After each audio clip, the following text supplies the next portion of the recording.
part 2, and the sun is out. Some ladies come up here for a walk because of this whole lockdown calamity. Unnecessary, highly suspicious,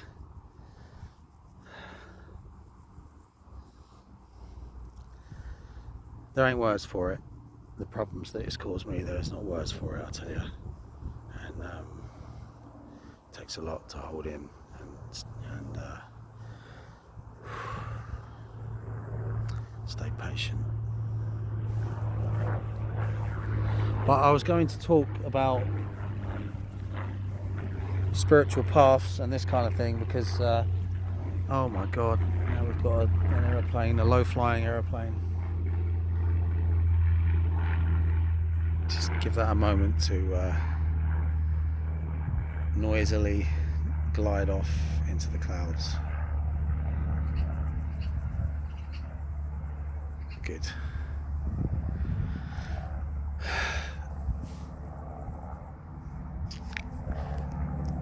When you're spiritually minded and you feel that calling, and you're going to be attracted one way or another, and it's something that's viscerally with you that you cannot avoid, in the same way that a creative person, like myself, if we don't create something, sooner or later we're going to go a bit crazy. We need to create, we need to communicate, we need to make things in the world, we need to make things happen, we need to explore consciousness, in terms of bringing things out, bringing things into the world, right, through the muse. In the same way that you might have that need, that is also intrinsically linked in with the the spiritual dimensions. And I do find it very strange when you meet creative people who are like atheists and that kind of stuff, and in particular the band Paradise Lost, actually one of my firm favourites over the years. They make this hauntingly beautiful music, and the tone of Gregor's guitar is haunting and so deeply, darkly spiritual. I find it so perplexing, to think that these are guys who just sort of dismiss, the whole thing, and even though it's working through them. So it's a very, very funny thing.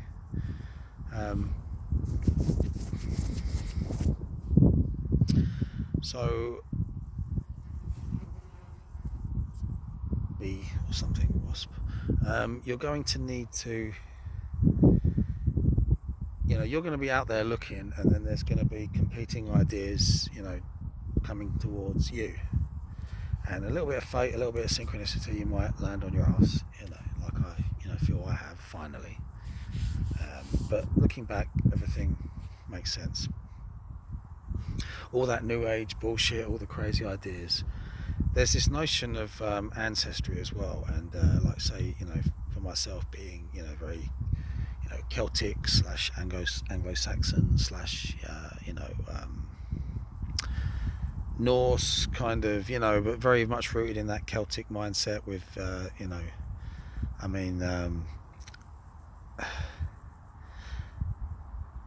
through a little bit of effort, I've managed to be quite sure about this, well, 100% sure about this. I can feel that viscerally in me, and that's one of the reasons that I connect so well here. And sometimes there's that weird contradiction in your mind where it's like, or where it's like, like I come here to these stones, and it's like pre-Celtic, Neolithic, but that extends into the Celtic beautifully, and that links in with the whole European thing. So the whole European thing, it all melds in together, right? So then you sort of wander off to the Mediterranean, and it starts getting a little bit more freaky, especially when you're hitting Egypt and the whole Hermetic thing and all that. They are kind of differently styled when you conjure up the the images, and just the landscape itself. You go from, you know, rainy green hills to, you know, a river running through a desert, you know, with palm trees and all that kind of thing. Yeah. So then, you know, you go off into the Far East. Obviously, it's going to get even stranger. You know, off to America. You know, the world is full of such, you know, diverse and different pantheons and spiritual practices and ideas and forms of clothing and forms of art and slightly different cultural ways of looking at things, that there are people who say, oh, you shouldn't really mix that stuff up, you should choose something and stick with it. Yeah. So hold that for a moment. You should choose something, like you should be a Buddhist or a pagan, you know, or, you know, whatever that means. Or, you know, you should be, I don't know, think of something a bit more obscure, a Jain or whatever. And you should stick to that and hone in with that. And there's people who say, well, you should really look at your ancestry, like, and where you're at. Like, it would be a bit odd to be wearing a saffron robe, you know, on a rainy hill in Kent. You know, it doesn't really fit with your ancestry, the landscape. So we can take that point on board as well. And there are some people that say, hey, mix it all up. Grab a bit of this, grab a bit of that, and take that point on board as well. Like, mix them all up, stir them all up. And you kind of have to make a decision, because unless you're lucky enough to have a complete system already in place in the ancestral line that you can simply step into a, you know, an initiatory process and you know, a schooling process. I don't know, say you I don't know, if you lived in Israel, you could, you know, there'd be something there for you very much. I mean, like, I don't count Christianity obviously as being that, you know, being here, because it obviously comes from the Middle East. And so some of these ideas, all of these ideas are universal in their essence of what they're trying to say, but they have a strong cultural identity and flavour. So this is what I love about Hermeticism, not just as a fantasy and an idea as it's been, you know, documented and presented through, you know, various you know, translations of texts and, you know, pithy quotes and magical practices and strange characters, but as it's solidifying and what it's forming into now in the present day as a and I'm only saying this as someone, you know, who's really just begun to do this systematically. You know, it's becoming something, obviously, through the works of Franz Bardon, and now that work is being solidified and perfected and fleshed out by a very inspiring individual. And it doesn't matter what religion you come from, what cultural baggage you kind of bring along, it's not about that. Although there are traditional aspects that, you know, you can sink in with, but you wouldn't necessarily have to believe every word, and you could have a slightly your own. Basically, it's about the practice, it's about the meditation, and just adopting a certain route map of consciousness. And you know, from what I can tell right here, because there are people from all different kinds of backgrounds, you know, involved in this process. So, you know, Hermeticism is the perennial tradition. It's the faith behind all faiths. It's the religion, you know, behind. Well, it's not a religion, really, is it? It's not really a faith, is it? It's the practice behind all religious and faith-based idea. Oh God, the language, right? It's a framework that you can lay anywhere, and it tallies and fits, and you could change things if you really wanted to, ever so slightly here and there, although you would probably want to follow the example of someone that has done things a certain way, because, you know, that would be a little bit more humble and perhaps sensible. So you can be a pagan, you can be, you know, whatever. You could be a Muslim, you could be Hindu.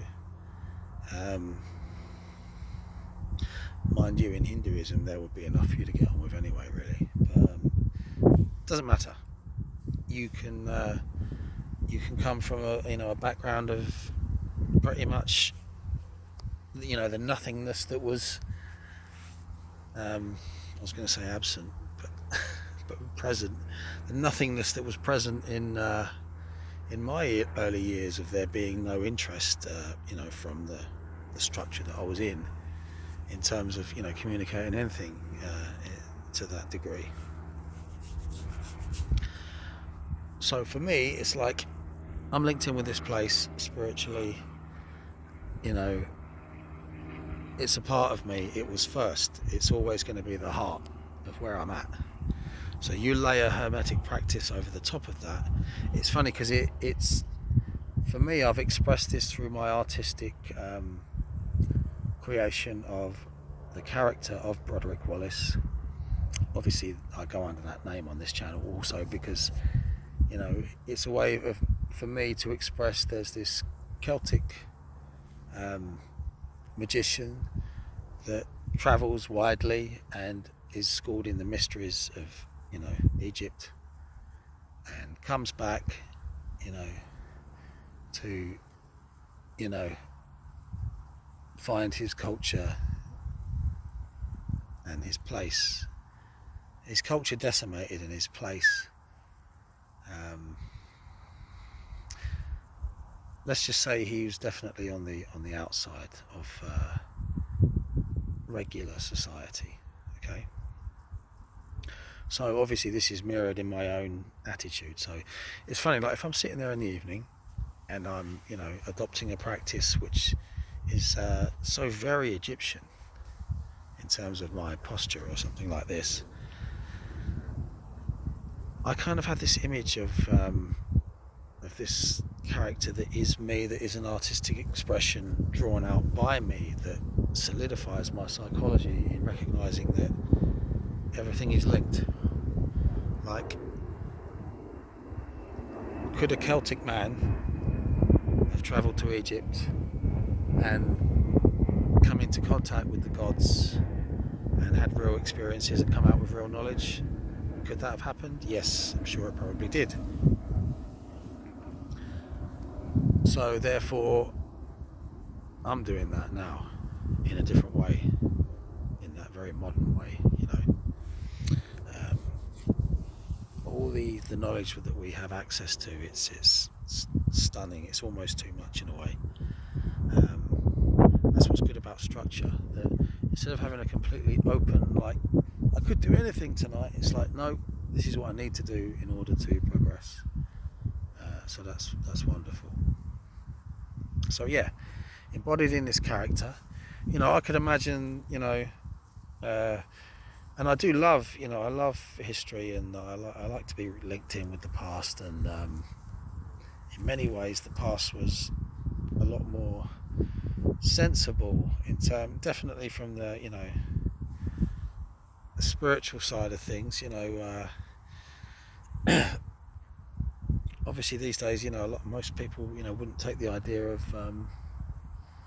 even extended consciousness being anything real whatsoever, let alone having relationships with gods and goddesses and spirits and this kind of thing. But knowing that is an experiential reality, it's good to get that tuned and honed in terms of knowing what you're doing next and progressing forward, and having that linked in with a notion of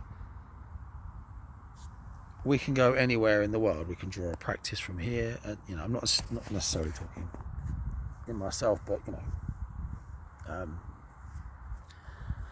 say for instance in the Franz Bardon system, people talk about, he got this bit from there and that bit comes. It's just like, fair enough, but like, because those practices are similar anyway, because there's this perennial kind of vein running through it, it's going to be very difficult to try and pick that apart.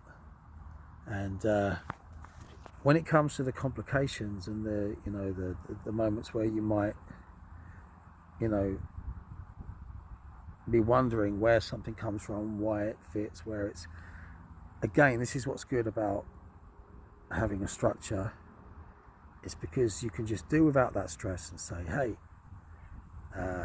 does the person teaching me imbue the qualities that I would wish to, or does he radiate the qualities that I would wish to imbue? If the answer is yes, it's like, okay, we can take certain things on faith, you know, and that's a really good and comfortable position to be in. So, life is a very funny thing. When I started making these videos, it was very much rooted in with the Goddess of Bluebell Hill experience, and that is ongoing. And you know, she'll always be there in my heart. And you know, the funny thing is that when it comes to I don't want to wash all the darkness out of me. I need to keep that darkness which is beneficial. Memory, yeah.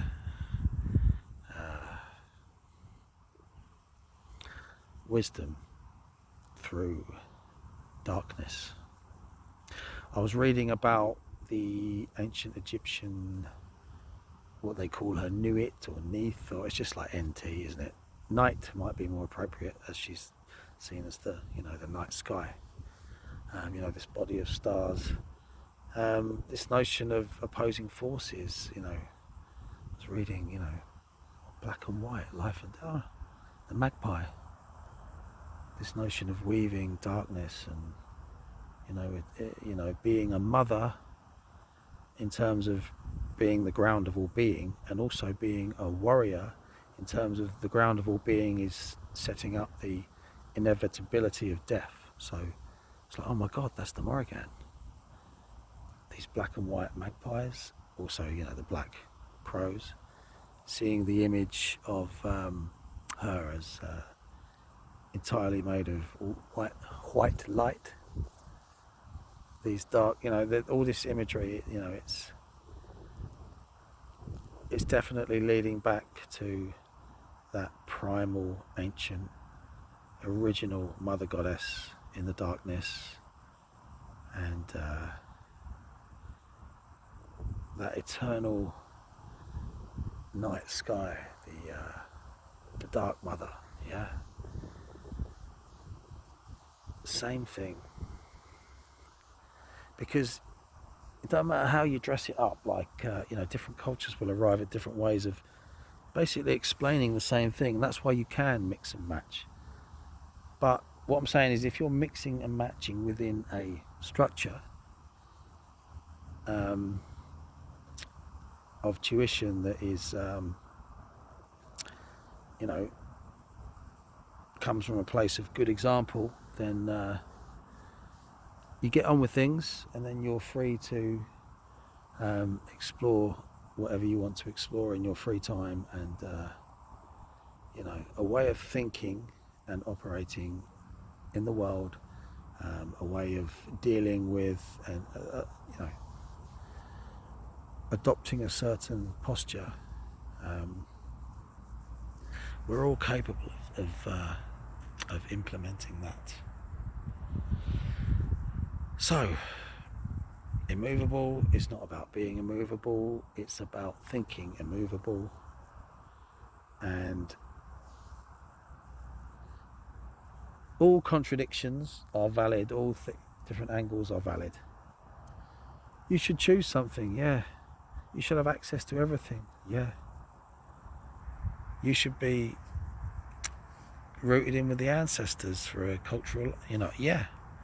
You should be able to, you know, take things from, yeah, other places, yeah, it's all, you know, it's all valid. It's all true. A bit like the whole, oh, you know, can you do magic without meditation? Yes, I'm sure you could, but it would probably be a lot better if you did it alongside a meditation practice, seeing as though meditation is literally transforming your consciousness, and magic is a consciousness-based art form. How could they not be related? So is it all just about, you know, just about techniques? You know, is it a technology? Well, it's partly that, isn't it? And it's partly about your consciousness, you know, about honing that, you know, into and directing that in a certain way. So it's obviously both, isn't it? It's just so obviously both. You know, a lot of people could, you know, conjure up a little bit of sorcery without being too highly developed. But there's the option there, isn't there? To go a little bit further than just mere sorcery.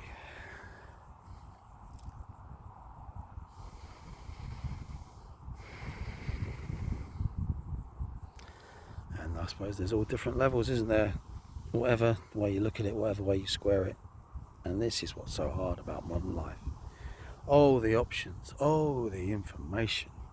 The information. The links. Oh.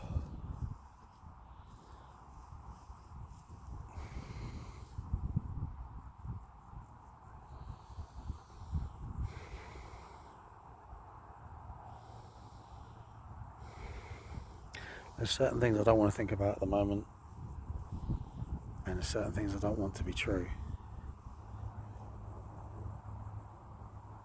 And I just have to carry on, sharpening my sickle every day. And I want to, and I choose to. Sometimes you need a little bit of space, come up to a place like this, get some air, have a think, make a video, whatever. And then we're back in to the grind. We extract the balancing properties of our consciousness technique. We extract the blessings, we bring them into the world.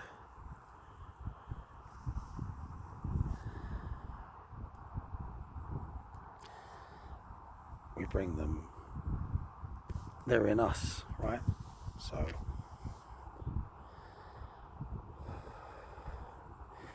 there is no point sitting around thinking about everything that could go wrong until you go crazy, because it don't get you anywhere. It's best to be moving forward with what is instead of worrying about what could be. And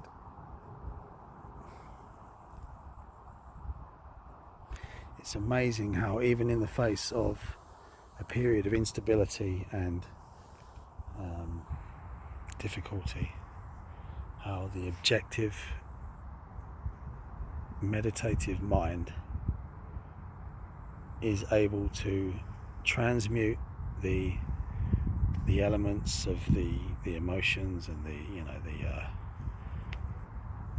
the properties of our intrinsic makeup, and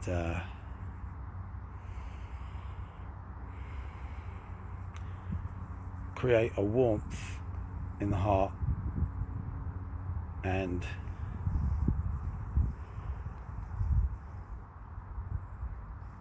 a process of the solidification of immovability, which I'm sure there's many layers of crystallization. I've hit the first one. I've solidified. I've made the first version of the stone, if you like. I'm sure that is reprocessed and grown and recrystallized at certain points. Maybe I've been doing it a long time and I didn't even know it.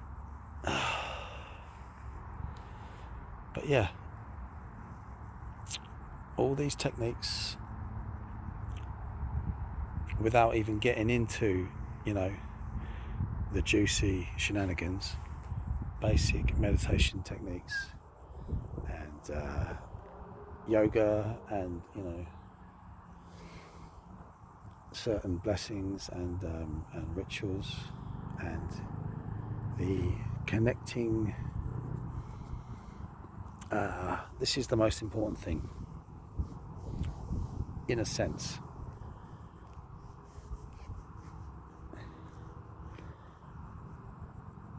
The sense, the conscious property of fellowship is more than the sum of its parts, and